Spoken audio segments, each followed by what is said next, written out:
Hello, everybody, and thanks for joining us for the next in our series of e-commerce Espresso webinars. For those of you dialing in for the first time, this is a series of short webinars designed to give you everything you need to know about e-commerce in no longer than it takes to drink a cup of coffee, hopefully. To keep things really short, we won't do questions and answers live, but if you do have a question you'd like to know the answer to, please do tweet us at LoyaltyLion HQ using the hashtag Ecommerce Espresso. I'm really pleased to introduce today's guest from Privy. We have Josh Mendelson with us. Josh, could you tell us a little bit about yourself and about Privy? Sure. So Privy is a tool that integrates really deeply with Shopify and other e-commerce platforms to help merchants grow their email list, reduce abandonment, and ultimately drive sales on their sites. So things like pop-ups, banners, bars, as well as some email automation. I've been a marketer for 20 years. I don't even want to admit how long. Long before e-commerce was a thing, and really love just working with merchants to help them get the basics down and then move beyond to really grow their business.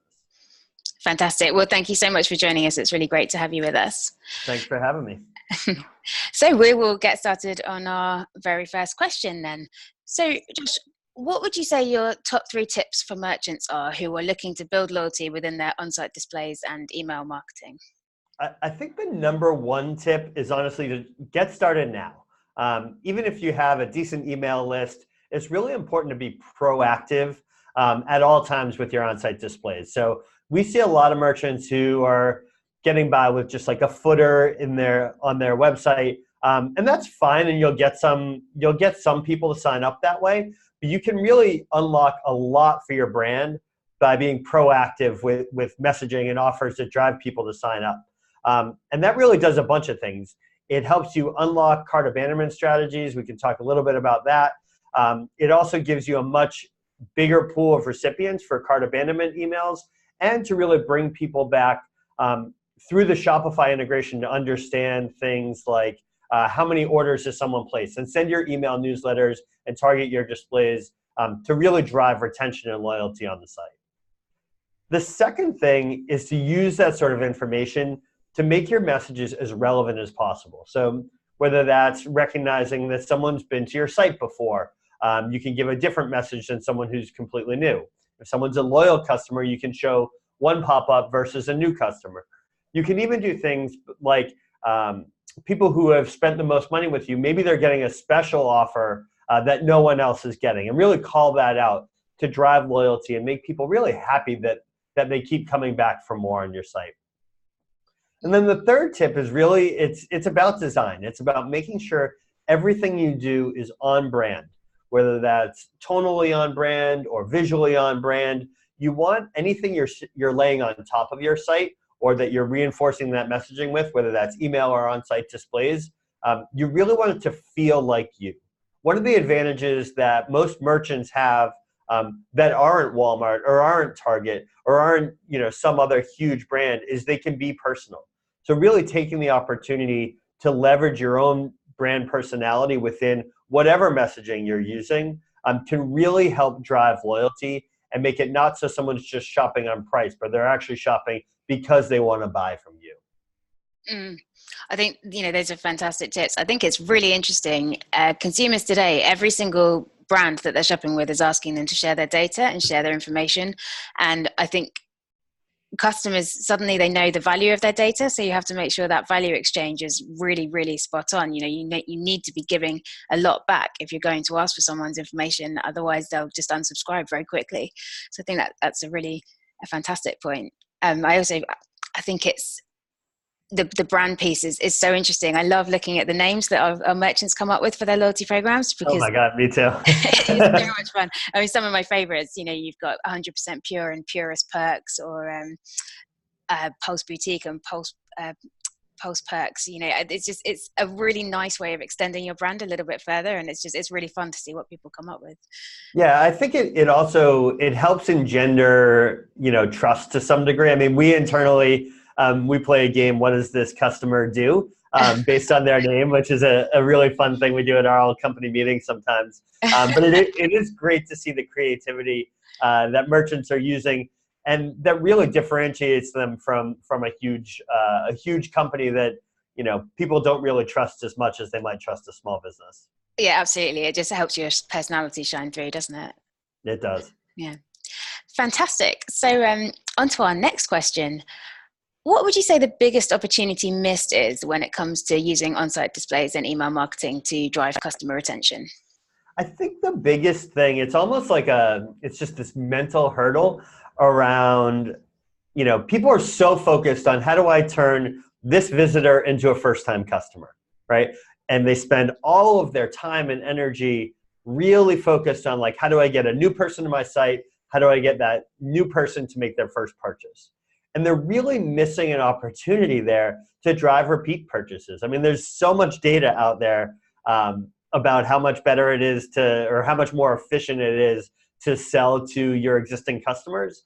And you also know a lot more about your existing customers, which makes it much easier to really create a more personalized experience using those on-site displays, using your email marketing, pulling in whether it's personalization variables, little things like birth date, or whether it's recognizing what product someone might have looked at, or what page they're on, or what they might have purchased in the past, to recommend the most relevant things using your displays and using your email marketing.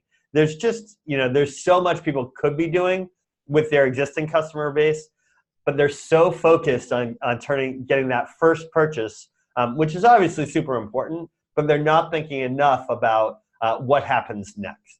Mm. Yeah, I again couldn't agree with you more. I think it's very interesting. I was having a conversation with some friends recently, and we were talking about different products that we buy from different brands. And across the board, everybody said, yes, Amazon knows what I've bought previously, and they can recommend other products. And yes, they can put my name in their email.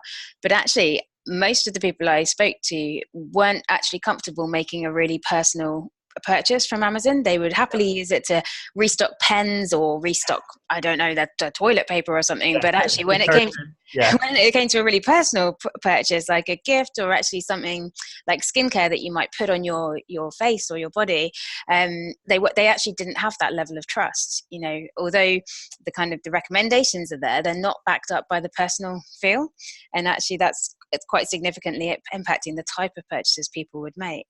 Yeah, I totally agree. I think that's something that, I certainly feel, I think a lot of people feel. And some of it's a sort of a mix of asking the right questions to your customers and inferring things based on their behavior. Yes. We have this one customer called Monica and Andy that they're in the pregnancy business, basically. They're a clothing company, but they work a lot within that space. And, it's just a little thing that helps them be more successful, is really asking the due date and gender of the child that's coming. Allows them to create these really cool email sequences that line up with sort of the mental state of their customer as they move through this process. And that's not even necessarily like a hard thing to do. I think the biggest thing when you're asking questions of your customers is to make sure you're actually going to use that information. But I think there's nothing that bothers shoppers more than, why are you asking me this? And then nothing comes of it, right? It's just like you're filling out a form. So I think it's really using that information to create that personal touch that creates customers for life. Yeah, absolutely. And is it fair to say that you don't necessarily have to ask all of those questions in one go? You could do a bit of progressive profiling, so you build up. I definitely wouldn't. I would definitely sort of stick, I would I'm fumbling over the words here. Need more of my coffee. I would not ask everything at once. I think it's about identifying what the most critical pieces of information are that you need, and then asking more down the line as people engage with you. Once you start to build that trust, is a better time to ask for additional information. Fantastic. Okay, great. So that takes us on to our third question. Could you talk us through a couple of maybe your top 3 examples of e-commerce stores that you think are really using on-site displays and email marketing effectively? Yeah, so there's 3 that sort of jump to mind. One is it's this company called Urban Skin RX. They are a cosmetics company, and they're doing some really cool things to sort of create this personalized experience using displays on their site and email promotion. And they do that in a way that they're capturing over 200 emails a day, which is amazing. But even better, they're turning about 30% of those emails into paying customers, right? That's So they have it's amazing, right? yeah. So they do a couple different things there. We actually just published a case study on them, which is why they're top of mind. You can check that out for more details. But one of the cool things they're also doing is they're using these displays to increase the average order value on their site. So basically what they do is they can say, if you don't have this certain product in your cart, they'll show you this pop-up with a discount or a free offering. I think it's a discount on another product to add to your cart, right? So it's not super complex. It's not this sort of hugely dynamic thing, but it's really effective to say, I'm going to basically introduce this new product and add $5 or whatever it is to the average order value of almost every customer coming through. So that's one really cool example. They do a lot of different things. They sort of promote their loyalty program using displays. And then once someone becomes a loyal customer, they're promoting that through email as well. So lots of really cool things they're doing. Another one is this company called Copper Closets. And they're actually a brick and mortar company who also has an online business. So they sort of use these on-site displays to do a couple of different things.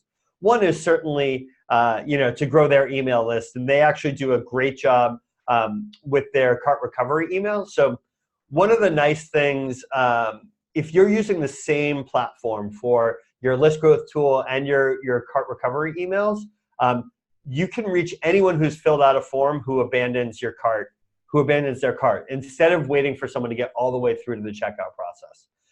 So they've done that with us, and they are recovering about 20% of their abandoned carts. They're reaching a much bigger pool of people. And they drive hundreds of dollars every time they send an email. So really cool stuff there. They're also using geo-targeting to drive in actual foot traffic to their stores. So they'll talk about, based on the zip code of someone who's coming to their site, they can sort of detect that, and they'll show a display that drives them to the store for an event or a new product launch or whatever it happens to be, but in a very targeted way using geo-targeting. So they're sort of serving both ends of their business, which is really, really cool. Yeah, interesting. And then the last one that jumps to mind is this company called Zutano. They're a baby apparel brand, primarily selling on sign, like adorable booties that, if you're into that sort of thing, they're super comfortable. They stick to the floor so the kids aren't falling down all the time. Really cool stuff. My son's much older now, so that's like a distant memory, but very useful product for parents, and they're really cute. So they do a bunch of things with displays on their site. But basically, they've used that sort of inferred data to offer messages to people at the right time, different discounts, for example, and they've been able to improve their email capture rate by over 25%, which is fantastic. And then they take a really smart approach once they have your email address, where they're using these displays without a form to stop abandonment on their site. So they'll use like an exit intent driven pop-up, where they're not even asking for additional information, but they're giving a special offer to shoppers based on the value of what's in their cart. And that's actually reduced abandonment dramatically for them over the past year or so. I think there's a really interesting relationship between instant gratification and how it's improving the customer experience. So I think both in the first and third examples you gave there's a lot to be said for catching people at the right time, as you say, but with the right messaging. So we found that with things like instant points or in-cart rewards, where people can actually visibly see a benefit right at that point in their journey, it really increases average order value up to around sort of 35-36% in some cases. I think, finding a way to really positively impact customer experience, but in a way that gives them that kind of instant gratification is definitely something that's changing the game quite a lot.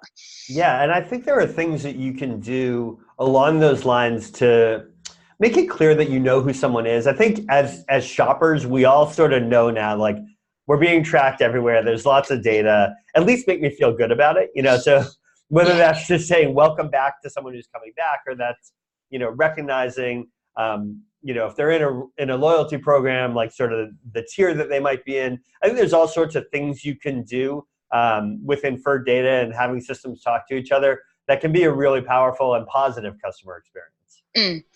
Absolutely. I think one of my favorite expressions that I keep hearing is people saying, oh, they're following me around the internet. And it's just becoming a kind of accepted state of play now. But you're right. It's how do you make it worth someone's while to be followed around the internet? Yeah, exactly. Fantastic. Well, thank you so much for taking the time to join us and to answer our questions today. That's all we've got time for, really. So don't forget, if you have any questions that you'd like to put to Josh or to LoyaltyLion as well, then feel free to send us questions either via email or tweet us with the hashtag Ecommerce Espresso. We'll be sending out the recording shortly as well, so look out for that in your inbox.